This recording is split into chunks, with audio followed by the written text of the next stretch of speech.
nitong May 26 hanggang May 28, 2026.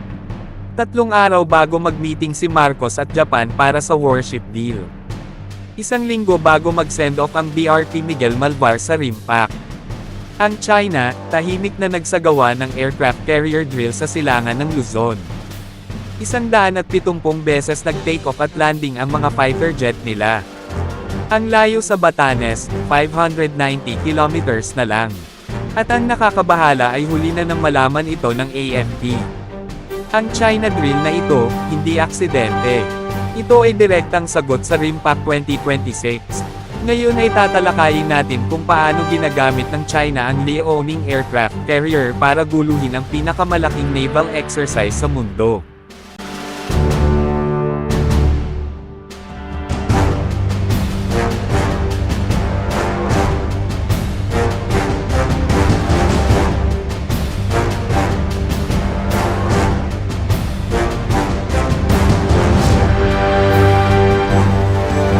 Ayon mismo sa Japan Defense Ministry Bulletin noong June 1, 2026, ganito ang nangyari. Ang Chinese aircraft carrier Liaoning, kasama ang mga destroyer at frigate, ay namataan sa Pacific Ocean, silangan ng Luzon, mula May 26 hanggang May 28. Sa loob lang ng 3 araw, ang mga fighter jet at helicopter na nakabase sa Liaoning ay nagsagawa ng 170 takeoff at landing drills. Kung kukumputin, halos 57 flight operations kada araw iyan. High tempo at sustained air operations ang tawag dito. Ang pinakamalapit na naabot ng Chinese fleet ay 590 kilometers southeast ng Miyakojima, Japan. Ang Miyakojima ay 1,100 kilometers lang mula Batanes. Ibig sabihin, 2 hanggang 3 oras na lipad lang ng jet ay nasa Philippine airspace na sila. Ang ruta ng Liaoning ay patimog silangan, kasunod ng baybayin ng Luzon. Hindi sila pumasok sa 12 nautical miles natin. Pero nasa loob na sila ng Philippine Sea. Ang Philippine Sea ay ang parte ng Pacific Ocean na nasa silangan ng Pilipinas. Dito rin dadaan ang mga barko ng RIMPAC. Bakit importanteng konektado ito sa RIMPAC 2026? 3 rason. Una, ang location. Ang silangan ng Luzon ay ang mismong daanan ng US 7th Fleet at ng mga barko galing RIMPAC sa Hawaii papuntang Taiwan o West Philippine Sea. Kung magkakaroon ng Taiwan contingency, dito dadaan ang reinforcement ng US. Sa pagpwesto ng Liaoning dito noong May, pinapakita ng China, kaya namin harangin ang daanan ninyo. Pangalawa, ang timing, kung pagbabasihan mo ang mga petsa.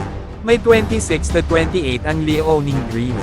May 28 din nag-meeting sina President Marcos at Japan Prime Minister Sanae Takaichi tungkol sa paglipat ng mga warship sa Pilipinas. June 4 ang send-off ng BRP Miguel Malvar sa RIMPAC. June 24 ang simula ng RIMPAC 2026. Ang China drill ay eksaktong nasa gitna ng 2 malaking event ng Pilipinas. Pangatlo, ang sinabi mismo ng Japan.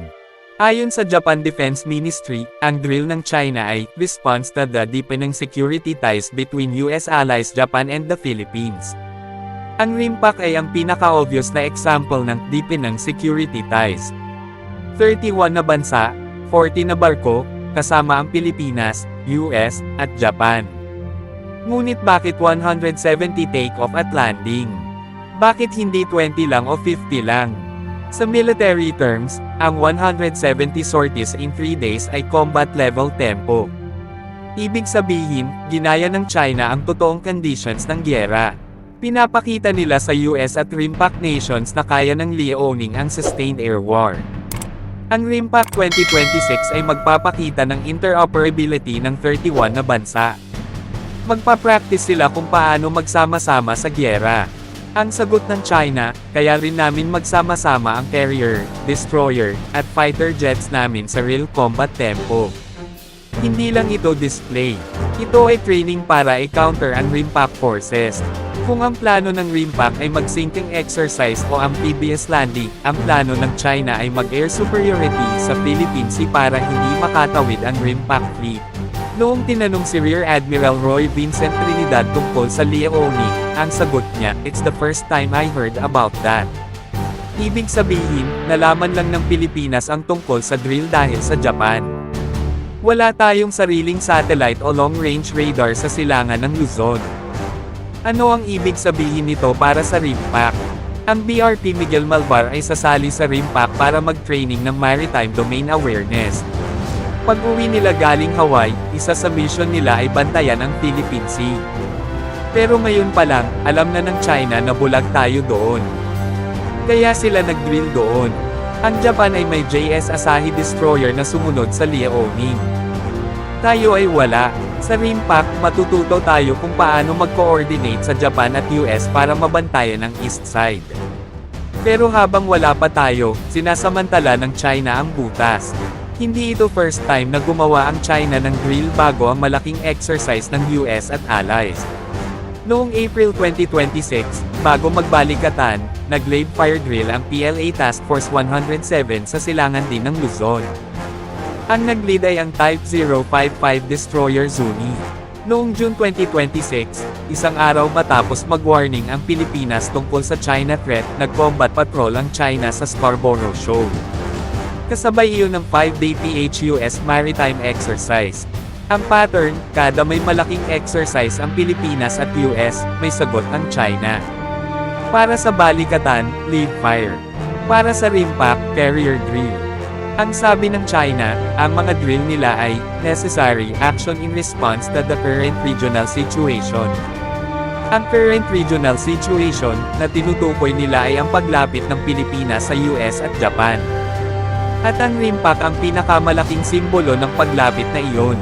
Kung magkaproblema sa Taiwan habang ongoing ang RIMPAC 2026, ano ang mangyayari? Ang mga barko sa RIMPAC, kasama ang BRP Miguel Malvar, ay nasa Hawaii. Ang Taiwan ay 8,000 kilometers ang layo. Para makarating sa Taiwan, dadaan sila sa Philippine Sea. Silangan ng Luzon. Doon mismo nag-drill ang Liaoning noong May. Ibig sabihin, kabisado na ng China ang lugar.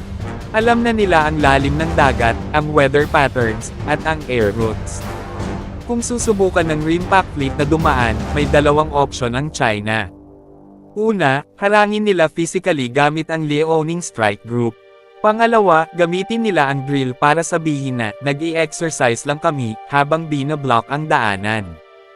Ang pinakadelikado, ang Pilipinas ang nasa gitna. Nasa Hawaii ang barko natin. Nasa likod ng Luzon ang carrier ng China. Kung magkaputukan, wala tayong magagawa kundi panoorin. Noong May 26 hanggang 28, 2026, ang China ay nagpa-carrier drill sa silangan ng Luzon na may 170 jet sorties. Eksaktong nasa pagitan ito ng Japan PH warship deal at ng RIMPAC send-off natin. Ayon sa Japan, ito ay response sa alyansa ng Pilipinas at US. Ayon sa mga analyst, ito ay paghahanda para harangin ang RIMPAC forces kung may Taiwan War. Ang tanong, kung kaya ng China mag-drill ng 170 beses sa likod natin nang hindi natin alam, ano pa ang kaya nilang gawin habang nasa Hawaii ang mga barko natin sa RIMPAC? Kayo, ano ang tingin ninyo? Takot ba ang China sa RIMPAC kaya sila nag-drill? O pinapakita lang nila na handa sila? At kung gusto ninyo ng part 2 tungkol sa ano ang gagawin ng BRP Miguel Malvar sa RIMPAC para ma-counter ang China carrier, subscribe kayo at i-hit ang bell.